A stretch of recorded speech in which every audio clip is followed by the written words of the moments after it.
Hello everyone, welcome to my channel. और आज हम पढ़ेंगे इपिकोकोना मेडिसिन। तो सबसे पहले इसका सोर्स देख लेते हैं। सोर्स वेजिटेबल किंगडम है। साइनोनिम इपिकेक रूट, मतलब इसका साइनोनिम मतलब इसका कॉमन नेम क्या है? इपिकेक रूट है। फैमिली इसकी रुबेसियाई फैमिली है। प्रूव इसको डॉक्टर सैम्यूल हैनीमैन सर ने करा था 1805 में। देन ड्यूरेशन ऑफ एक्शन इसका 7 से 10 दिन तक रहता है। शॉर्ट एक्टिंग मेडिसिन है।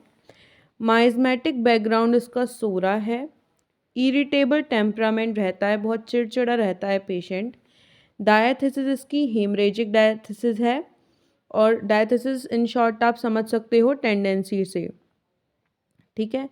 और इसका जो थर्मल रिलेशनशिप है, चिली पेशेंट है, मतलब इसको ठंड से दिक्कत होने वाली है। तो ये पॉइंट आपको ये इम्पॉर्टेंट है एग्ज़ाम के पर्पज़ से याद करने। बाकी फिर ये जो हैं, जो हेडिंग्स मेन दे रखी हैं, ठीक है, ये आपको स्फीयर ऑफ एक्शन हेडिंग में लिखना है। स्फीयर ऑफ एक्शन हेडिंग में, और इनमें से 10 आपको याद करने हैं जो आपको क्लिनिकल यूज़ नाम की हेडिंग में लिखना है, ठीक है। तो चलिए इसका स्फीयर ऑफ एक्शन देखते हैं।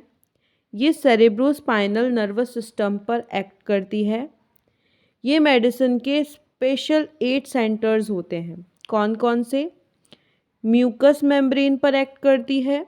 म्यूकस मेम्ब्रेन से क्या करती है ये प्रोड्यूस? हमने जब इसको प्रूव करा तो हमने देखा है ये मेडिसिन म्यूकोरिया प्रोड्यूस करती है। म्यूकोरिया क्या होता है? एक्सेसिव म्यूकस आ रहा है। कैटरा क्या हो रहा है? बहुत प्रोफ्यूज जुकाम हो रहा है। एंड इन्फ्लेमेशन कर देती है म्यूकस मेम्ब्रेन का। नाउ स्टमक में ये वायलेंट नोजिया कॉज करती है, मतलब बहुत जी घबराता है पेशेंट का। एंड वॉमिटिंग कॉज करती है। इंटेस्टिनल कैनाल, उसमें ये डायरिया कर देती है। और कैटरल इन्फ्लेमेशन, कैटरल कहाँ कहाँ का मतलब कैटरा क्या होता है बेसिकली कि आपका म्यूकस मेम्ब्रेन से एक्सेसिव म्यूकस आ रहा है, ठीक है। म्यूकस क्या आ रहा है? एक्सेसिव म्यूकस आ रहा है। तो वो म्यूकस मेम्ब्रेन कहीं की भी हो सकती है, नोज़ की भी हो सकती है आपकी, और इंटेस्टाइन की भी होती है।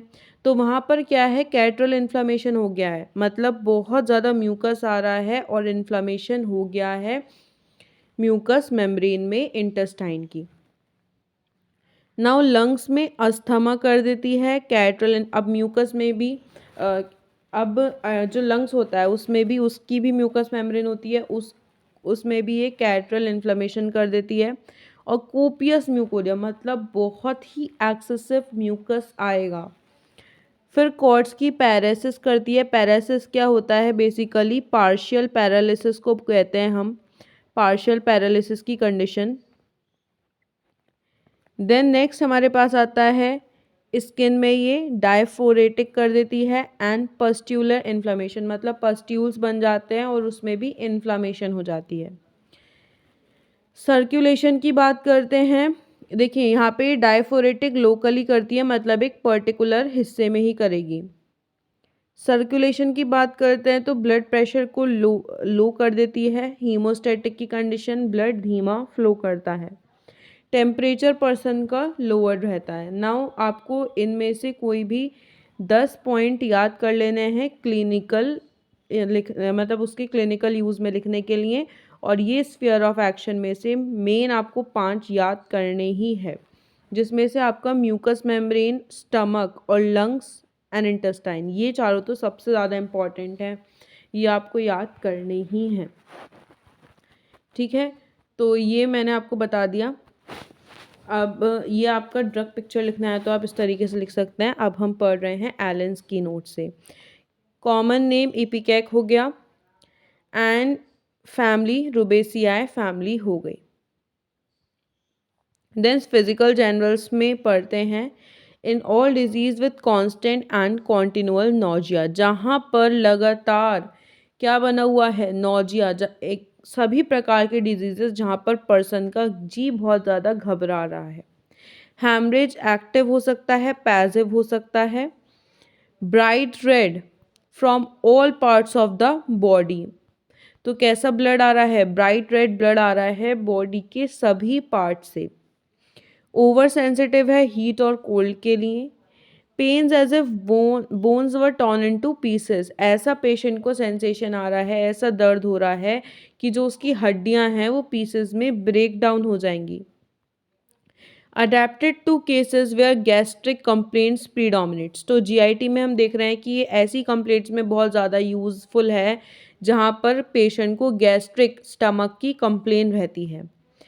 वहाँ पर टंग उसकी क्लीन रहेगी या फिर स्लाइटली कोटेड रहेगी। नौजिया की बात करते हैं तो मतलब पेशेंट का जी तो घबराएगा ही, उसके साथ साथ पेशेंट को बहुत ज़्यादा अमाउंट में सलाइवा आएगा। Vomiting of white glairy mucus in large quantity, तो पर्सन वाइट ग्लैरी म्यूकस को वॉमिट करेगा। ग्लैरी क्या होता है, जैसे आपने एग देखा होगा तो उसके जो बाहर वाला हिस्सा होता है और एक अंदर वाला हिस्सा होता है, तो अंदर वाले हिस्से को तो योक बोलते हैं, बाहर वाला हिस्सा आप जब अंडा तोड़ोगे तो आपको दिखेगा कैसा म्यूकस ही होता है ना, उसमें से म्यूकस जैसा कुछ निकलता है, एग वाइट जिसे हम कहते हैं, तो वैसा ही वो उसी चीज़ को बोलते हैं ग्लेरी, है ना, मतलब ग्लेरी कंसिस्टेंसी उसी चीज़ को बोलते हैं जैसे एग वाइट की कंसिस्टेंसी होती है, तो वैसा ही इसमें से म्यूकस निकलेगा, लार्ज क्वांटिटीज़ में निकलेगा। विदाउट रिलीफ, बिल्कुल भी पेशेंट को रिलीफ नहीं आएगा। स्लीपी आफ्टरवर्ड्स, और इतना सारा कोई इंसान जब आप देखोगे जब भी आपको वॉमिट आती है आपको बहुत ज़्यादा स्लीपी ड्राउजीनेस सा फील होता है, थका थका लगता है, तो पेशेंट को भी इतना वॉमिटिंग करने के बाद नींद आने लगती है। वर्स फ्रॉम स्टूपिंग, स्टूपिंग से झुकने से इसकी दिक्कत और ज़्यादा बढ़ जाएगी। And primary effects of tobacco, तो टोबैको खाने की वजह से इसको दिक्कतें हो सकती हैं नौजिया की। प्रेगनेंसी में दिक्कत हो सकती है नौजिया की। Stomach feels as if hanging down, तो स्टमक कैसा लगेगा जैसे कि नीचे लटका हुआ है। दूसरा एक तो ये फेस हो गया स्टमक का, एक सिम्टम ये हो गया। दूसरा सिम्टम क्या रहता है कि clutching squeezing gripping as from hand, मतलब क्लचिंग मतलब कोई इसके पेट को पकड़ रहा हो, स्क्वीज कर रहा हो और जकड़ रहा हो, जैसे पेट जैसे बिल्कुल इसका पेट जकड़ रहा है, इसको ऐसा दर्द अपने पेट में महसूस होगा, ठीक है। एज फ्रॉम हैंड, जैसे कोई इसके पेट को ग्रिपिंग एज फ्रॉम हैंड, मतलब इसके पेट को हाथ से पकड़ रहा है, दबा रहा है, ऐसा इसको फील होगा। और हर फिंगर उसके पेट को शार्पली प्रेस कर रही है इनटू द इंटेस्टाइन, उसको ऐसा लगेगा, ठीक है। और इसका जो पेट का जो दर्द है, ये जो पेट का जो पकड़न है जकड़न है, ये वर्स हो जाती है मोशन से, ठीक है। इसको चलाओ या कुछ भी करो तो इसको दिक्कत होने लगती है। देन फ्लैचुलेंस, फ्लैचुलेंस मतलब क्या होता है, एक्यूमुलेशन ऑफ गैस, गैस हो जाती है। कोलिक रहेगा, कैसा कोलिक रह रहा है, कटिंग कोलिक रह रहा है और अम्बलिकस एरिया में रह रहा है। अम्बलिकस एरिया को हम समझते हैं जैसे कि ये आपका एब्डोमन है, ठीक है, दिस इज़ योर एब्डोमन, तो ये इस तरीके से रीजन्स होते हैं और ये नेवल है, तो ये जो हिस्सा होता है बीच वाला इसको हम बोलते हैं अम्बलिकस रीजन, ये आपने जनरल एनाटॉमी में पढ़ा होगा। तो इसको बेसिकली जो कोलिक रहने वाला है वो अम्बलिकस रीजन में रहने वाला है। नाउ स्टूल कैसा आएगा, इसका ग्रासी ग्रीन कलर का स्टूल आएगा और उसके साथ स्टूल में वाइट म्यूकस आ रहा होगा। स्टूल ब्लडी, दूसरा ये तो एक सिम्टम हो गया। फिर दूसरा क्या हो सकता है, ब्लडी म्यूकस आए, ओ सॉरी ब्लडी स्टूल आए, ठीक है। और तीसरा क्या हो सकता है, फर्मेंटेड सड़ा हुआ सा स्टूल आ रहा है, फोमी स्लीमी स्टूल आ रहा है, जैसे कि फ्रोदी मोलासेस होते हैं। ऑटमनल डिसेंट्री, मतलब वो ऑटम के मौसम में इसको डिसेंट्री की कंप्लेंट हो गई। जब रातें बहुत ठंडी हैं और डेज बहुत हॉट हैं, उस टाइम पे अगर कंप्लेन आ रही है स्टमक की तो हम दे सकते हैं इस मेडिसिन को। एशियाटिक कोलेरा, एशियाटिक कोलेरा हुआ है जिसमें कि पर्सन को नॉजिया और वॉमिटिंग बहुत ज़्यादा हो रहा है, ठीक है, कोलेरा के केस में, तो हम ये मेडिसिन सोच सकते हैं। Then cutting pain across abdomen from left to right, तो देखो इस पेन को इस पर्सन को लेफ्ट से राइट की तरफ पेन होता है, ठीक है। लैकेसिस में क्या होता है, उल्टा होता है, लैकेसिस में राइट से लेफ्ट की तरफ हो रहा है, पर इस पर्सन को इपिकेक मेडिसिन में उल्टा हो रहा है, लेफ्ट टू राइट की तरफ हो रहा है, ठीक है, लेफ्ट टू राइट, याद रखिएगा लेफ्ट टू राइट इंपॉर्टेंट है। देन इंटरमिटेंट डिस्पेप्सिया, देखो इंटरमिटेंट का क्या मतलब होता है, रुक रुक के कोई चीज़ हो रही है। इंटरमिटेंट फीवर भी होता है कि रुक रुक के फीवर होना, है ना। तो इसको क्या दिक्कत रहती है, इसको इंटरमिटेंट डिस्पेप्सिया की दिक्कत रहती है। डिस्पेप्सिया मतलब कि आपका जो स्टमक है, जो आपका एब्डोमेन है, ठीक है, अपर एब्डोमेन, मेनली स्टमक वाला हिस्सा, तो अपर एब्डोमेन में क्या रहता है, बर्निंग सेंसेशन होती है।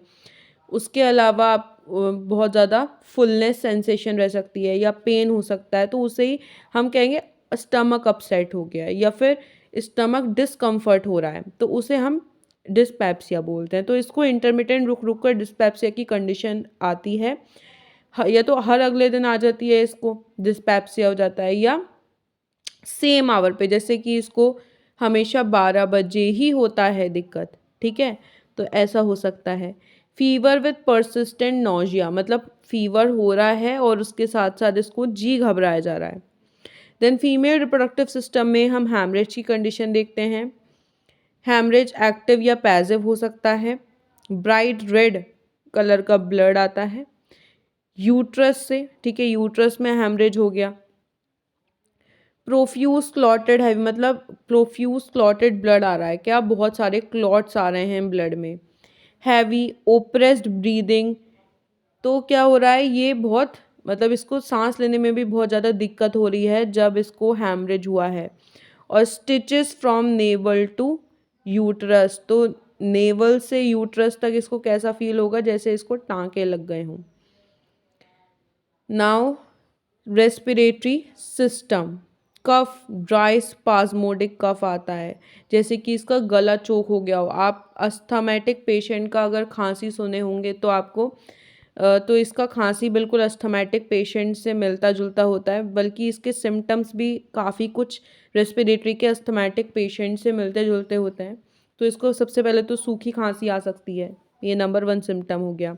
गले में इसको कंस्ट्रक्टेड सी फीलिंग आएगी, जैसे इसका गला चोक हो रहा है, और अस्थमेटिक पेशेंट रह सकता है, ठीक है, मतलब अस्थमेटिक पेशेंट को भी आप दे सकते हो। डिफ़िकल्टी ब्रीदिंग, तो इसको सांस लेने में दिक्कत होती है।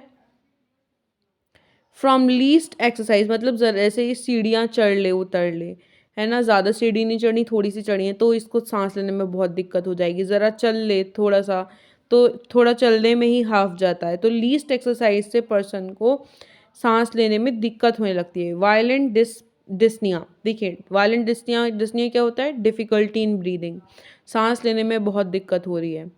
With wheezing and anxiety about stomach, तो सांस लेने के साथ कैसी साउंड निकाल रहा है, वीजिंग साउंड। कभी आप अस्थमेटिक पेशेंट को स्टेथोस्कोप से आप उसको एग्जामाइन करेंगे तो आपको पता चलेगा उसके लंग्स से विस्लिंग साउंड आती है, तो ऐसा आपको पेशेंट में भी देखने को मिल सकता है। आप अगर उसे स्टेथो से एग्जामाइन करेंगे आपको वीजिंग साउंड सुनाई देगी, ठीक है, उसको सांस लेने में डिफ़िकल्टी की कंप्लेन रहती होगी। देन उसके इसके साथ साथ क्या रहता है, उसके जो स्टमक है वहाँ पर उस एरिया में बहुत तनाव रहता है, जैसे मैंने अभी आपको बताया था ना, इंटरमिटेंट डिस्पेप्सिया की कंप्लेन भी रहती है, भरा भरा पेट लगता है ना, और बर्निंग सी सेंसेशन सी महसूस होती है अपर एब्डोमेन में। तो ये पेशेंट को अपनी रेस्पिरेटरी कंप्लेन के साथ साथ डिफ़िकल्टी इन ब्रीदिंग के साथ साथ क्या महसूस हो रहा है, स्टमक के आसपास तनाव महसूस हो रहा है। देन वूपिंग कफ की कंप्लेन रहती है। चाइल्ड लूजेस ब्रेथ, तो बच्चे को सांस नहीं आती, सांस लेने में बहुत डिफ़िकल्टी हो जाती है, जैसे खांसता है ना, तो खांसते खांसते खांसते खांसते फिर उसको सांस नहीं आती है। टर्न्स पेल, पेल पड़ जाता है। स्टिफ एंड ब्लू, एक तो पेल पड़ सकता है या स्टिफ एंड ब्लू पड़ सकता है।